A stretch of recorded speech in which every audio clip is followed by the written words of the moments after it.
masalah tadi tentang adanya GAM, Gerakan Aceh Merdeka mungkin ya beberapa waktu ke belakang mungkin lagi booming. Nah, untuk Bung saya juga sebagai Aceh itu menyikapinya bagaimana untuk negeri ini?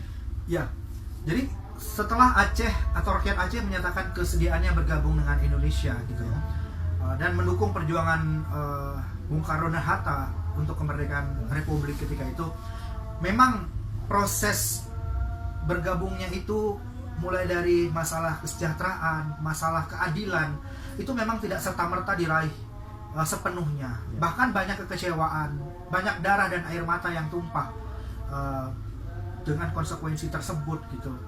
Ada DOM, daerah operasi militer, dan pemberontakan GAM gitu kan.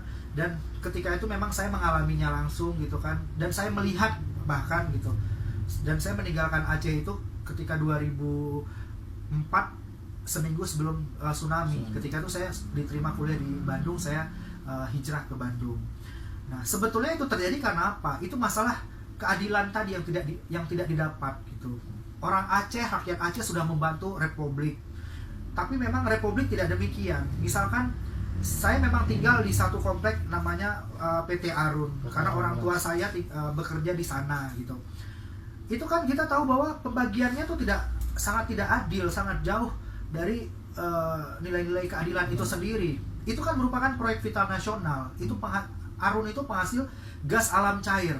Jadi di satu daerah itu dulu di Loksmawe itu ada PT KKA yang dia produksi kertas, kemudian ada Aromatik perusahaannya Tommy, ada PT Arun gas alam cair nasional yang hasilnya begitu luar biasa, yang sebetulnya kalau dipikir-pikir Aceh itu harusnya tajir melintir gitu.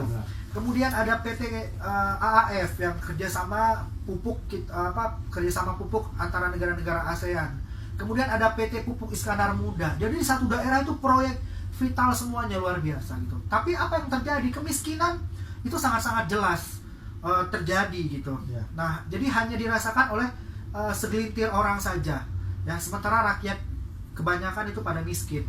Dan Mas Resul harus tahu juga bahwa pembagian untuk daerah itu sangat kecil. Aceh cuma mendapat 0,sekian persen, sementara 99% itu oleh Jakarta dikuasai, dan itu juga sebagai untuk membiayai proyek-proyek nasional di daerah-daerah yang lain.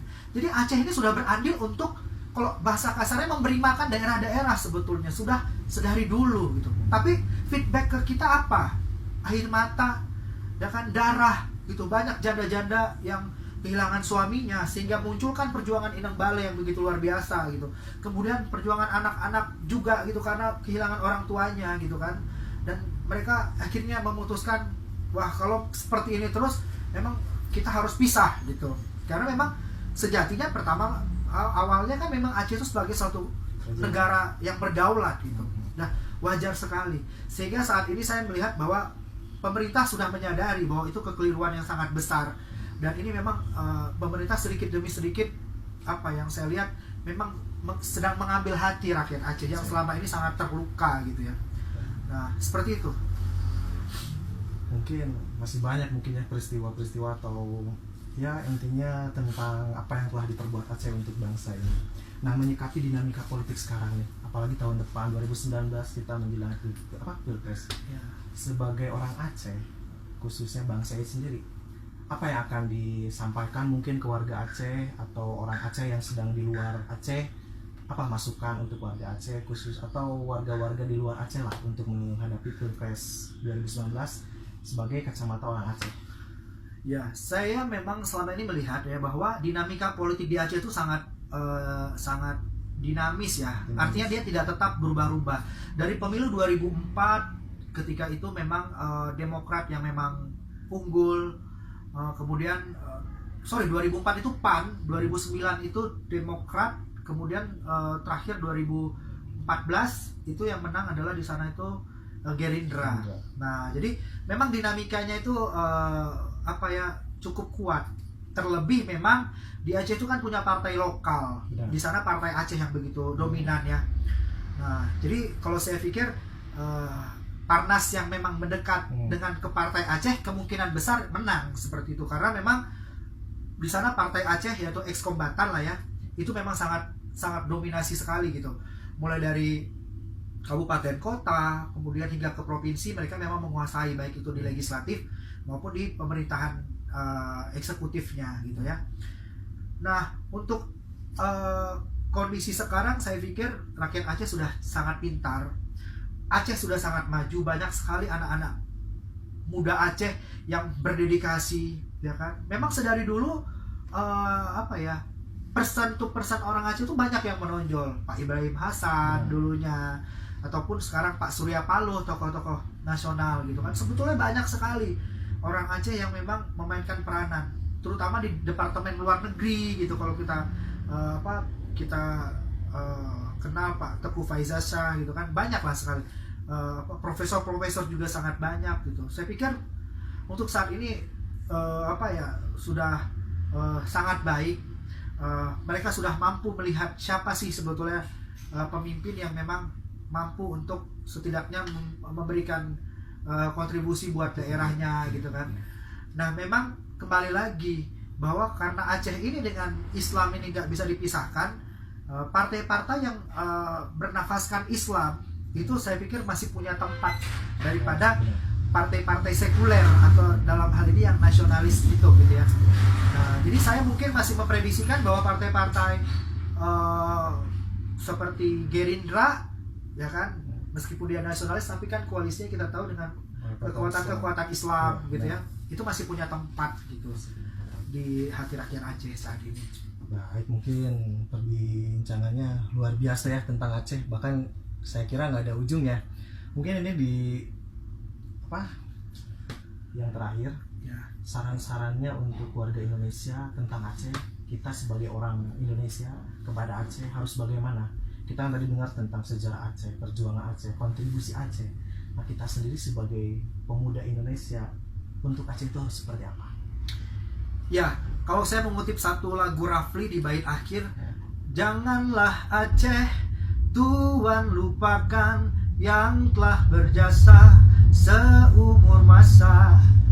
Cinta dan ikhlas mari wakafkan, negeri yang aman, rakyat sejahtera. Ya, itu kalau saya mengambil satu bait lagu, itu adalah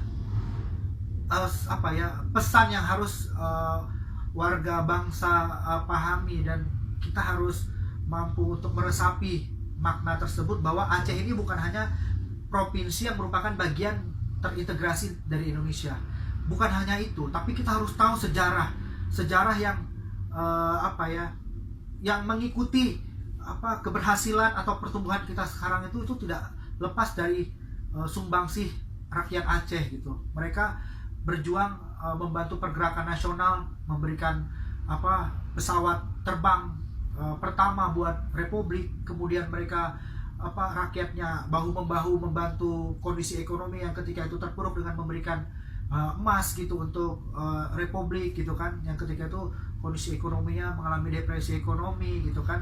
Kemudian hasil Aceh pun tidak dimakan mentah-mentah oleh rakyat Aceh gitu, bahwa mereka berpuluh-puluh tahun memberikan hasil alamnya buat Republik gitu, buat Nusantara ini gitu, dari hasil alam Aceh, sehingga proyek-proyek di tiap-tiap daerah itu bisa berkembang, dan itu diperoleh dari pembiayaan yang dihasilkan dari hasil alam Aceh gitu. Dan ya tetap Aceh tidak akan bisa dilupakan gitu, karena melupakan Aceh sama halnya dengan melupakan melupakan dari mana asalnya Republik ini gitu loh. Kalau Bung Karno katakan bahwa kita jangan pernah melupakan sejarah, dan sejarah Aceh itu merupakan satu satu bagian yang tidak akan pernah dan tidak boleh terpisahkan dari berdirinya yang namanya Negara Kesatuan Republik Indonesia. Seperti itu. Luar biasa sekali. Mungkin ya penutup dari Bung Said, janganlah Tuhan Aceh lupakan. Ya sejatinya kita jangan lupakan kontribusi Aceh terhadap bangsa. Mungkin waktu juga yang sudah mepet untuk rekan-rekan semuanya. Kita berjumpa lagi di Restu Nasionalis Channel dengan narasumber dan tema yang lainnya. Untuk Bung Said, terima kasih waktunya. Kapan-kapan kita berjumpa lagi dengan tema yang lain. Baik. Untuk Bang Said, terima kasih. bukannya gini. Siap. Sukses selalu tentang Acehnya. Oke. Terima kasih. Terima kasih.